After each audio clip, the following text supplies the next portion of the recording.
Hello student, আমি এখন যে টপিক্সটি শুরু করতে চলেছি সেই টপিক্সটি হলো মোলারিটি এবং নর্মালিটি। মোলারিটি এবং নর্মালিটি এই টপিক্সটি আমরা আগে পড়েছি। এই টপিক্সটি সম্পর্কে ধারণা আরও পোক্ত করার জন্য আমি কিছু অঙ্ক তোমাদের সামনে আজকে নিয়ে আসবো, যেগুলোর মধ্যে মোলারিটি, নর্মালিটি বা মোল ভগ্নাংশের ধারণা তোমাদের সম্পূর্ণরূপে ক্লিয়ার হয়ে যাবে। সুতরাং ভিডিওটা শেষ পর্যন্ত দেখতে থাকো এবং কীভাবে মোলারিটি ও নর্মালিটি এবং মূল ভগ্নাংশের অঙ্ক সলভ করতে হয় সেটা দেখতে থাকো। প্রথমে একটা অঙ্ক আছে, দেখে নিই। একটি H2SO4 দ্রবণের শতকরা মাত্রা W/W 15 এবং ঘনত্ব 1.02 গ্রাম সেন্টিমিটার ইনভার্স কিউব। দ্রবণটির মোলারিটি নির্ণয় করো। আমি একটু ছবির সাহায্যে জিনিসটাকে দেখে নিতে চাই। দেখো, প্রথম আমি একটা ভলিউমেট্রিক ফ্লাক্স আঁকছি।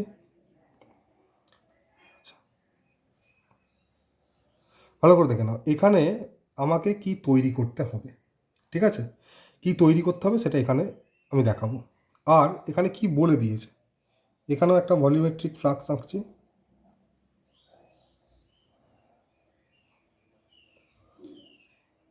আমাকে কি বলে দিয়েছে এখানে, এই যে ভলিউমেট্রিক ফ্লাক্স, এই ফ্লাক্সে কি বলে দেওয়া আছে, এখানে একটা দ্রবণ আছে। কিসের দ্রবণ? সেটা H2SO4 দ্রবণ। তার মাত্রা কত? 15% W/W। আগে এই কথাটার মানে আমাদেরকে বুঝতে হবে। অর্থাৎ এখানে H2SO4 যদি 15 গ্রাম হয়, সমান 15 গ্রাম যদি আমি ধরি, তাহলে দ্রবণটা কতটা আছে? দ্রবণ আছে কত? 100 গ্রাম। অর্থাৎ যদি আমি এই যে এখানে H2SO4 যে 15% W/W দ্রবণটা নিই, তার 100 গ্রাম যদি দ্রবণ নিই, তাতে 15 গ্রাম H2SO4 থাকবে। তাহলে H2SO4 দ্রবণ মানে এখানে অ্যাকচুয়ালি জলীয় দ্রবণ। তাহলে জলের পরিমাণ কত থাকবে? জল থাকবে কত? 100 বিয়োগ 15 সমান 85 গ্রাম, 85 গ্রাম হলো। এখান থেকে পেয়ে গেলাম। আর এখানে কি বলা আছে? এই দ্রবণটা যে ঘনত্ব বলা আছে কত? 1.02 গ্রাম সেন্টিমিটার ইনভার্স কিউব, এটা বলা আছে। এই ডাটাগুলো দেয়া আছে। এই অনুযায়ী আমার এই দ্রবণটার মোলারিটি নির্ণয় করতে হবে, ঠিক আছে? তাহলে এটা আর আমার প্রয়োজন নেই, মোলারিটি গণনা করতে হবে। এবার আমরা মোলালিটিটা করছি। মোলালিটিকে আমরা কি ছোট হাতের M দ্বারা প্রকাশ করি, এবং এর গাণিতিক রূপটা কি? W2/M2 into 1000/W1। W2টা কি? W2টা হচ্ছে দ্রাব্যের ওজন, M2 কি? দ্রাব্যের আণবিক ভর। 1000 এখানে একটা কনস্ট্যান্ট ভ্যালু। W1টা কি? দ্রাবকের ওজন, তাই তো? তাহলে এবার দেখো, এখানে যেটা আছে, এখানে দ্রাব্য কোনটা? দ্রাব্য হচ্ছে H2SO4, এটা হচ্ছে কি? দ্রাব্য, তাই তো? তাহলে দ্রাবক কোনটা? এটা। জলটা হচ্ছে কি এখানে আমার? দ্রাবক, তাই তো? তাহলে এখানে দেখো, দ্রাব্য কত আছে? 15 গ্রাম। তাহলে W2 কত? 15। M2 কত? তার মানে H2SO4 আণবিক ভর।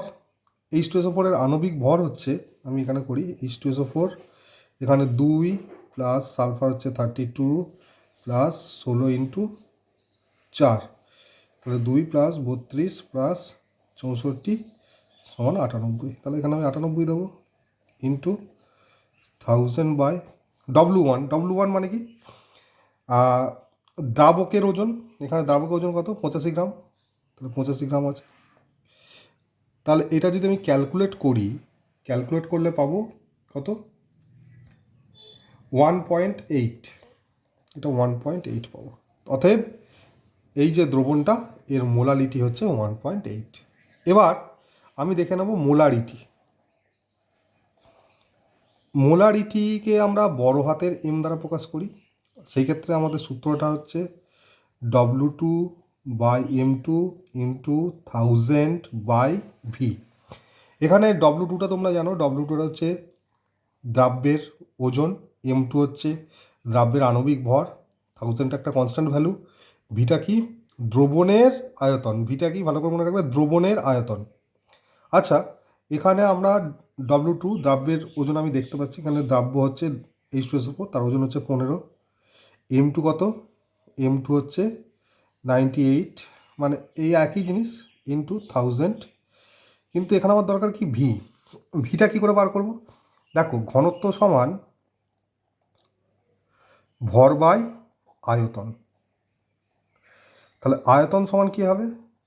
আয়তন সমান ভর বাই কি ঘনত্ব। এখানে ভর কত? এখানে এটা কিসের আয়তন হবে? দ্রবণ। তাহলে দ্রবণ কত আছে? 100 গ্রাম, তাই তো? তাহলে ভর কত? 100। আর তার ঘনত্ব, দ্রবণের ঘনত্ব কত বলেছে? 1.02। এটা 100 গ্রাম, এটা গ্রাম, সেন্টিমিটার টু দি পাওয়ার -3, তাই তো? তাহলে গ্রামে গ্রামে কেটে যাবে। এটার ভ্যালু কত হবে? এটার ভ্যালু হবে 98.04, তাহলে সেন্টিমিটার কিউব। তাহলে এখানে আমি 98.04 বসিয়ে দিলাম। দিলে আমার যে মোলারিটি ভ্যালুটা বেরোবে সেটা হচ্ছে 1.56 বেরোবে। হয়েছে? তাহলে এখান থেকে আমি মোলারিটি এবং মোলারিটি বার করতে পারলাম। এরপরে চলে আসবো পরের অঙ্ক। কোশ্চেন 2, বেঞ্জিনের একটি দ্রবণে দ্রবীভূত দ্রাব্যের মোল ভগ্নাংশ 0.1 হলে উক্ত দ্রবণের মোলালিটি কত? অর্থাৎ আমাকে বার করতে হবে কি মোলালিটি, ছোটো হাতের এম সমান এখানে কি W2/M2 ইন্টু 1000/W1, এটা আমাকে বার করতে হবে। তাহলে এই W2টা কি?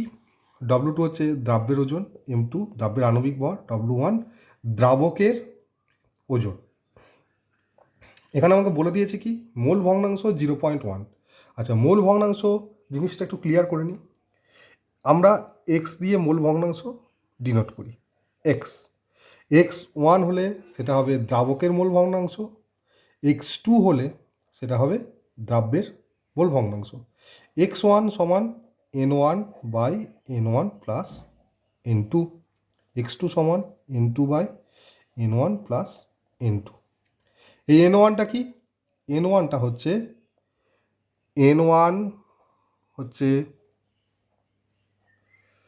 দ্রাবকের মোল ভগ্নাংশ,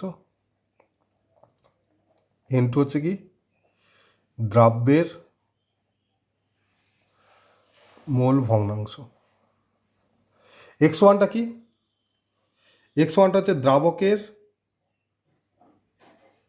এটা মোল ভগ্নাংশ নয়, এটা মোল সংখ্যা, এটা মোল সংখ্যা, এটা মোল সংখ্যা। N1 হচ্ছে দ্রাবকের মোল সংখ্যা, N2 হচ্ছে দ্রাব্যের মোল সংখ্যা। X1 কি? এটা হচ্ছে মোল ভগ্নাংশ। কার মোল ভগ্নাংশ? এটা হচ্ছে দ্রাবক, এটা কি দ্রাব্য, তাহলে এটা দ্রাব্যের মোল ভগ্নাংশ। বোঝা গেল মোল সংখ্যা আর মোল ভগ্নাংশের মধ্যে কি সম্পর্ক? এরপর আমাকে বলে দিয়েছে কি, আমাকে বলে দিয়েছে দ্রাব্যের মোল ভগ্নাংশ। দ্রাব্যের মোল ভগ্নাংশ মানে X2। তাহলে X2 জায়গায় আমি কত বসাবো? সেটা 0.1 বলে দিয়েছে।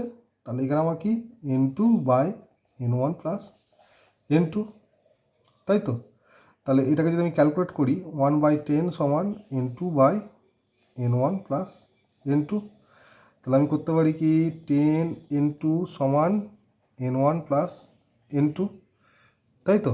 তাহলে এখান থেকে আমি কি পেতে পারি 9N2 সমান N1, তাই তো? এটা আমি পেতে পারি। এবার আমাকে দেখতে হবে কি, তাহলে আমাকে পেতে হবে কি W1, তাই তো? এখানে দেখো আবার N2 সমান কি W2 বাই M2, অর্থাৎ মূল সংখ্যা সমান কি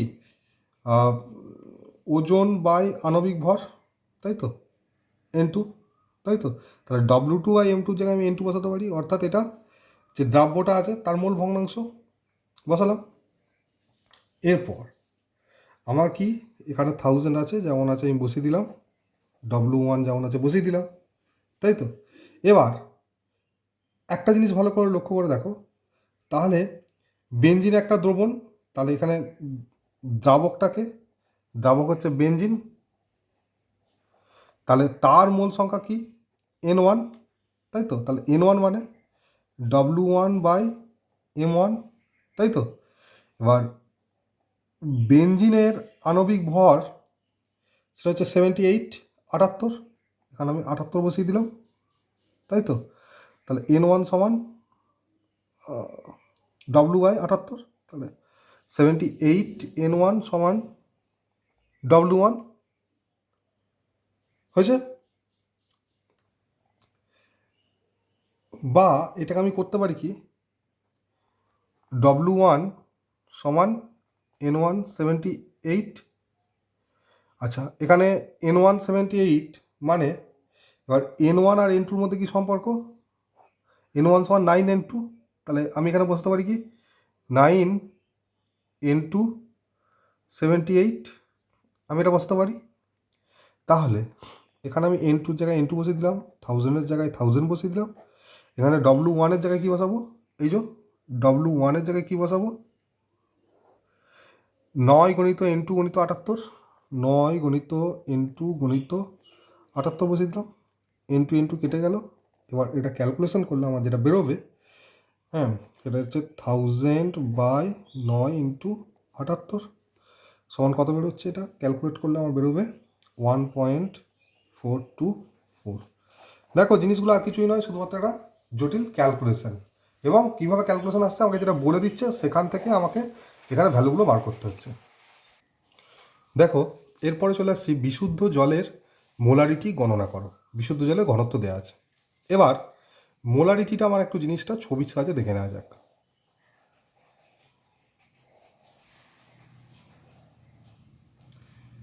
ধরো এটা আমার একটা ফ্লাক্স, এই দাগ পর্যন্ত আমার হচ্ছে 1000 ml, এই দাগ পর্যন্ত আমার যদি কিছু ঢেলে দেওয়া হয় সেটা হবে কত 1000 ml। এবার এখানে যেহেতু বলেছে বিশুদ্ধ জল, তাহলে আমি এই পর্যন্ত বিশুদ্ধ জলে ভর্তি করে দিয়েছি, শুধুমাত্র বিশুদ্ধ জল আছে, অর্থাৎ এদের মধ্যে জল আছে। তাহলে এখানে জল ছাড়া অন্য যেহেতু কিছু নেই, এটাই কি আমার দ্রবণ, তাহলে এটাই কি আমার, এটাই আমার দ্রাব্য প্লাস দ্রাবক, তাই তো। এবার আমরা মোলারিটির যে সংজ্ঞা সেখানে কি জানি 1000 ml দ্রবণের মধ্যে, তাহলে এইটা একটা 1000 ml দ্রবণ, হ্যাঁ, যত গ্রাম অণু দ্রবীভূত আছে, তাই তো। তাহলে এখানে এখানে জল কতটা আছে, এখানে জল আছে কত 1000 ml, তাই তো। তাহলে 1000 ml সমান যে গ্রাম অণুটা হবে, ঠিক আছে, যত গ্রাম অণু দ্রবীভূত থাকবে সেই গ্রাম অণু সংখ্যাটাকে দ্রবণের মোলারিটি বলা হয়। তাহলে 1000 ml আমার জল আছে, তাহলে 1000 ml জল সমান যত গ্রাম অণু, সেটাই কি হবে এটার মোলারিটি, তাই তো। এবার গ্রাম অণু বার করার কী সূত্র আছে, গ্রাম অণু কীভাবে বেরোবে আমার, যদি ওজনকে, অ্যাকচুয়ালি গ্রাম অণু মানে মূল সংখ্যা, তাহলে মূল সংখ্যা মানে এখানে N2, হ্যাঁ মূল সংখ্যা মানে কি আমি জানি কি W2 বাই ওজন বাই আণবিক ভর, তাহলে এখানে আমার আয়তন আছে, আয়তন থেকে ওজনটা কী করে আসবে, দেখো আমাকে ঘনত্ব বলে দিয়েছে, তাহলে ঘনত্ব সমান ভর বাই আয়তন, তাহলে ভর সমান কি, ভর সমান ঘনত্ব ইন্টু আয়তন। ঘনত্ব কি এখানে 1 গ্রাম পার সিসি, এখানে অঙ্কটা একটু ভুল লেখা আছে, 1 গ্রাম সেন্টিমিটার ইনভার্স কিউব আর সিসি কিউব, সিসি 1 গ্রাম পার সিসি ইন্টু, এটা সিসি, শুধু সিসি মানে সেন্টিমিটার কিউব, আর এখানে centimetre to the power minus inverse লেখা আছে, দুটো জিনিসই একই, ইন্টু আয়তন, আয়তন কত এখানে আমার 1000 মিলিলিটার বা 1000 সিসি আমি বলতে পারি, 1000 ml মানে 1000 সিসি, তাহলে কত হচ্ছে? টোটাল 1000 গ্রাম হয়ে যাচ্ছে, তাই তো? তাহলে এখানে আমার টোটাল ভরটা তাহলে কত হচ্ছে? 1000 গ্রাম পাচ্ছি আমি। আর এখানে জলের আণবিক ভর হচ্ছে 18, তাহলে 1000কে 18 দিয়ে ভাগ করলে এটা কত পাচ্ছি? 55.55, অর্থাৎ 55.55 মোল জল এখানে আছে। তাহলে 1000 ml এর মধ্যে যেহেতু 55.55 মোল জল আছে, তাই আমি বলতে পারি কি বিশুদ্ধ জলের মোলারিটি 55.55, তাই তো? তাহলে এখানে মোলারিটি কত বেরোবে? এম সমান কত বেরোলো? 55.55। এটা হচ্ছে বিশুদ্ধ জলের মোলারিটি। এরপরে পরের কোশ্চেন চলে আসি। একটি জলীয় দ্রবণের গাঢ়ত্ব 1 মোলাল হলে ওই দ্রবণে দ্রবীভূত দ্রাব্যের মোল সংখ্যা ও মোল ভগ্নাংশ কত? আচ্ছা, 1 মোলার কথার অর্থটা আমরা জেনে নেওয়া যাক। এখানে 1 মোলার দ্রবণ কথার অর্থ হলো 1000 গ্রাম জলে, এই যে জলীয় দ্রবণ বলেছে, তাহলে 1000 গ্রাম জলে 1 মোল দ্রাব্য দ্রবীভূত আছে, হয়েছে? তাহলে 1 মোল দ্রাব্য দ্রবীভূত আছে মানে তাহলে দ্রাব্যের মোল সংখ্যা কত? দ্রাব্যের মোল সংখ্যা তাহলে 1। আচ্ছা, দ্রাব্যের মোল সংখ্যা মানে কি? এটা N1, সরি N2, দ্রাব্য মানে N2, N2 সমান তাহলে আমার 1, তাই তো? তাহলে দ্রাবক আমাকে বার করতে হবে দ্রাবকের মোল সংখ্যা। দ্রাবকের মোল সংখ্যা মানে N1 সমান W1/M1। W1 কত আছে এখানে? 1000 গ্রাম জল, তার মানে 1000 গ্রাম, তার এখানে 18 হচ্ছে তার আণবিক ভর, তাহলে 55.55 মোল, তাই তো? এত মোল আছে। এরপর তাহলে আমি পেয়ে গেলাম এখানে ওই দ্রবণে দ্রবীভূত দ্রাব্যের মূল সংখ্যা কত? তাহলে দ্রাব্যের মূল সংখ্যা হচ্ছে 1, ঠিক আছে? মোল ভগ্নাংশ কত? তাহলে দ্রাব্যের মোল ভগ্নাংশ মানে কি? সেটা আমি x2 মানে কি N2/N1 প্লাস N2টা কত? 1। আর N1 কত? N1 হচ্ছে 55.55 প্লাস N1 কত? 1, তাহলে 1/56.55 সমান ভ্যালুটা দাঁড়াচ্ছে কত? 0.01768। এটা হচ্ছে মোল সংখ্যা বেরোলো। বোঝা গেল? পরের অঙ্কে চলে আসি। 250 ml 4 মোলার HNO3 দ্রবণ প্রস্তুত করতে 70% W/W HNO3 দ্রবণের কত গ্রাম প্রয়োজন? ঠিক আছে, দেখো একটা ভলিউমেট্রিক ফ্লাক্স আঁকলাম। এটা কি আমাকে প্রস্তুত করতে হবে? হ্যাঁ, এটা প্রস্তুত করতে হবে। কি করতে হবে? এটা ধরো আমি 250 ml এর ভলিউমেট্রিক ফ্লাক্সটা নিলাম। এটা কত? 250 ml, ঠিক আছে? আর কি বলেছে? HNO3 দ্রবণ তৈরি করতে হবে, তাই তো? আর এখানে এর মোলারিটি কত বলে দিয়েছে? এর মোলারিটি বলে দিয়েছে 4, তাই তো? তাহলে মোলারিটি সূত্র আমরা কি জানি? M = W2/M2 into 1000/V। এখানে আমি মোলারিটি 4 জানি, আর HNO3 কতটা প্রয়োজন সেটা আমাকে বার করতে হবে কোথা থেকে? এইটা থেকে, তাই তো? তাহলে W2টা আমি জানি না, আর HNO3 M2 আমরা জানি। HNO3 আণবিক ভর হচ্ছে 63, তাহলে এখানে 63 দিলাম ইন্টু এখানে 1000 দিলাম, এখানে V হচ্ছে 250 ml, তাহলে 250 ml দিয়ে দিলাম। তাহলে আলটিমেটলি আমাকে এখানে যেটা দেওয়া আছে সেখান থেকে বার করতে হবে এই যে দ্রবণ প্রস্তুত হতে 70 গ্রাম HNO3 দ্রবণে, ঠিক আছে, কত গ্রাম নিলে তবে আমার 4 মোলার হবে। এবার এখানে আমার যেটা দেওয়া আছে সেটা দেখো, ভালো করে দেখো। এখানে আমার এরকম একটা ভলিউমেট্রিক ফ্লাক্সে কি আছে?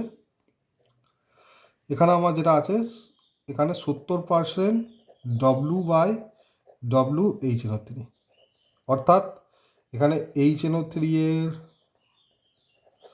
পরিমাণ যদি 70 গ্রাম ধরি, তাহলে দ্রবণের পরিমাণ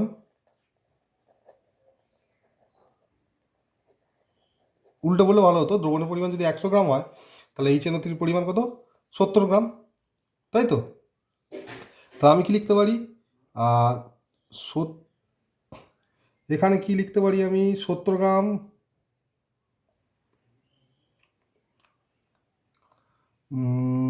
আচ্ছা, ঠিক আছে, আমি এখান থেকে W2টা বার করে নিচ্ছি। এখানে W2 সমান কত? 4 গুণিত 63 গুণিত 250 বাই 1000, তাহলে কত? 4 আর 4 4 কেটে গেল, 63। তাহলে আমার 63 গ্রাম HNO3 দরকার হবে। যদি এই 4 মোল 250 ml 4 মোলার HNO3 দ্রবণ তৈরি করতে আমার কত গ্রাম দরকার? 63 গ্রাম দরকার HNO3, ঠিক আছে? তাহলে এই যে দ্রবণটা আছে, এই দ্রবণ থেকে আমি কতটা দিলে এখানে 63 গ্রাম পাবো, তাই তো? এই দ্রবণ আমি কি দেখতে পাচ্ছি? 100 গ্রাম দ্রবণে 70 গ্রাম HNO3 পাই, তাই তো? তাহলে আমি এখানে লিখতে পারি কি 70 গ্রাম HNO3 এটা থেকে পাই 100 গ্রাম দ্রবণ থেকে। তাহলে আমার 63 গ্রাম HNO3 পেতে গেলে কতটা দ্রবণ দিতে হবে? তাহলে 1 গ্রাম HNO3 পায় কত? 100 বাই 70 গ্রাম দ্রবণ থেকে। আর 63 গ্রাম HNO3 পায় কত? 100 ইন্টু 63 বাই 70 গ্রাম দ্রবণ থেকে। কত হবে এটা? 7 9 63 90 গ্রাম। অর্থাৎ আমি এই দ্রবণে 90 গ্রাম এখানে দিয়ে দিলে, এই দ্রবণ থেকে আমি যদি 90 গ্রাম নিয়ে যে এই দ্রবণে দিয়ে দিই, ঠিক আছে, এখানে আর 90 গ্রাম দিয়ে বাকিটা জল দিয়ে ভর্তি করে দিই, তাহলে আমি কি পেয়ে যাবো? 250 ml 4 মোলার HNO3, ঠিক আছে? Thank you. যদি এই সংক্রান্ত আর কোনো সমস্যা তোমাদের থেকে থাকে তাহলে আমাকে অবশ্যই কমেন্ট করে জানাবে, আমি তার উত্তর অবশ্যই দেবো।